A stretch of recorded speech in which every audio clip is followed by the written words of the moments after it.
Hi everyone, welcome to the fourth edition of Pearster Academy. So today we have Juani with us. I'm Mel from People Experience and I'll let Juani introduce himself. My name is Juani. I'm the CloudOps tech lead. I'm leading a 6-people team, which is cross-region. We have some people here in Argentina and a guy in the Philippines. We are the team that is responsible of everything that is happening in the cloud, more specifically in Azure. So the team name is CloudOps. I'm going to be asking some questions. So first of all, we wanted to know what is CloudOps, if you had to. All right. So CloudOps stands for Cloud Operations. It's a hybrid role between being an operation guy. It's a mix of platform activities that are aimed to be done on-prem, but in this case, it's fully thought to be done in the cloud, in this case, in Azure. So, and what does a typical day look like in a CloudOps position?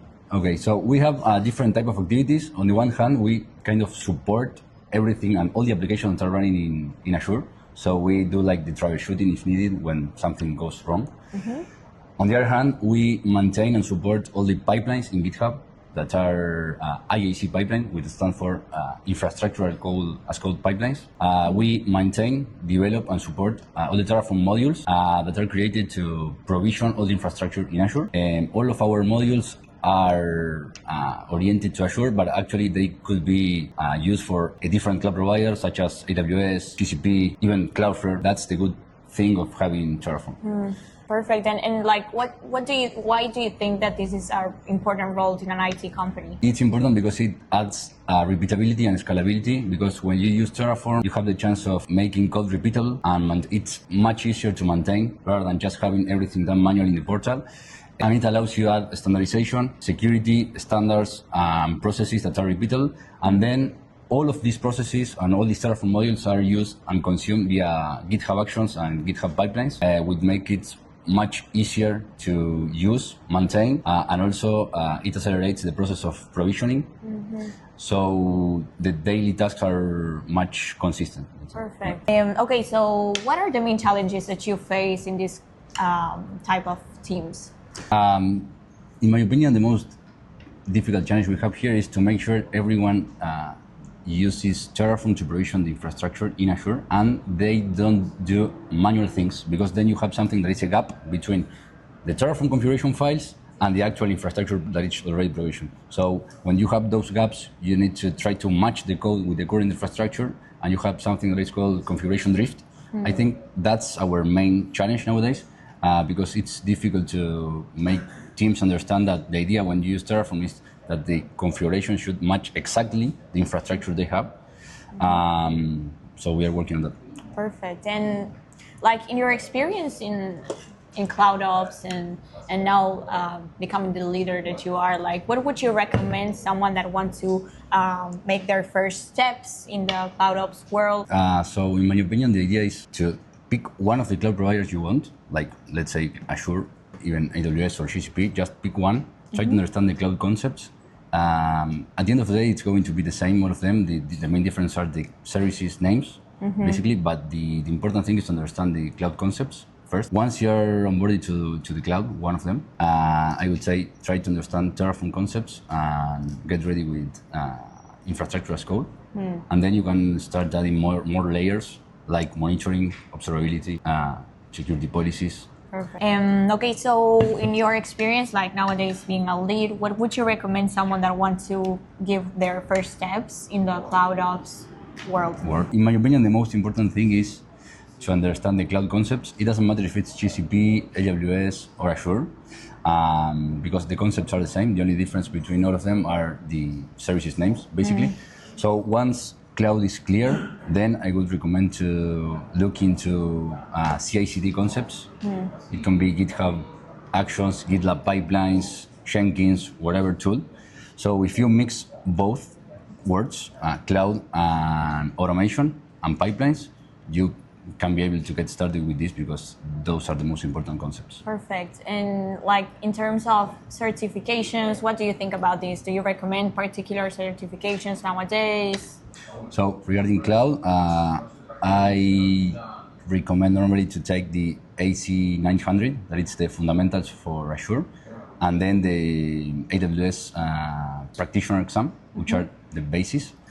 And then if you want to get started with infrastructure as code, you can also take the HashiCorp Terraform certification. Perfect. But it's quite, I mean, I don't want to say simple, but it's something you can learn in a few weeks. Okay. Yeah. And like, where do you study for these certifications? Like, do you find certain materials? How do you manage like your studies for these kind of certifications?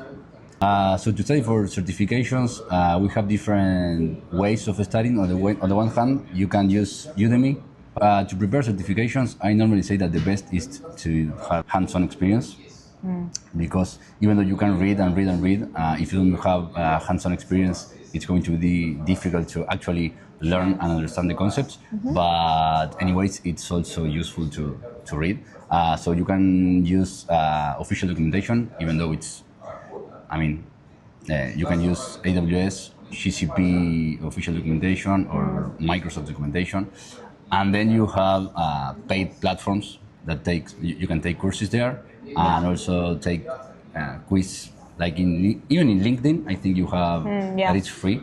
But again, if you're going to take one of the practitioner certifications, you don't really need hands-on experience. But then if you want to grow and start taking the second level of like intermediate or even senior certifications, you will really need hands-on experience. So if you have the chance of using any lab or even in your current work or shop, it's been much more helpful. And Juani, you mentioned a little bit about infrastructure as code. Can you tell me more about this? Like, why is it important and what tools do you recommend for this? Yeah, so Terraform is really important because it's the best way you have to make sure that the configuration that you have in a file will look exactly the same as the infrastructure you provision. So that makes it much easier to make the deployments repeatable. So let's say you have an issue in one region and you need to fully redeploy the whole application in a different region or even a different cloud provider. You can simply take the same code you use for one deployment, change a few parameters and then redeploy the whole application in a different region or even in the same region if you want. That's the main goal of this. Make the application consistent and redundant. And that's possible because you're using infrastructure as code. Terraform is just one of these ways. Then you have different tools, but in our case, we use Terraform. Terraform, perfect. Yeah, so I also wanted to ask you regarding cloud, which do you think are the main advantages in using cloud? So it's important to understand the main difference between public and private cloud. A private cloud is basically taking care of the whole infrastructure that is in your data center. And then you have the public cloud that is Azure, GCP, AWS. In our case, we use Azure, and the main differentiation you have when you use public clouds is that you don't need to take care of infrastructure, and everything is serverless. So you have something that is called pay-as-you-go. So you don't need to pay in advance for the services you have. You just, again, pay as you go as the infrastructure grows. Then you have another advantage that is the reliability. Services are global and they have redundancy in different data centers across all the world. So if something happens in one country, you can easily migrate the whole infrastructure to a different part of the world just in seconds.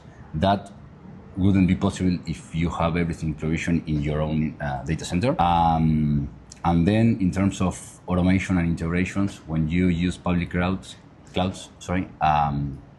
you have a lot of APIs that are easily integrated with different modules. For example, with Terraform, that's what makes us easier to maintain all the infrastructure in Azure, because APIs are public and easily integrated. So to conclude, I would say that CloudOps is a nice role because you have the best of both worlds. On the one hand, you are a cloud kind of expert because you know how to manage all the services in the cloud, but also you need to understand DevOps concepts, and you follow CI/CD standards and security processes.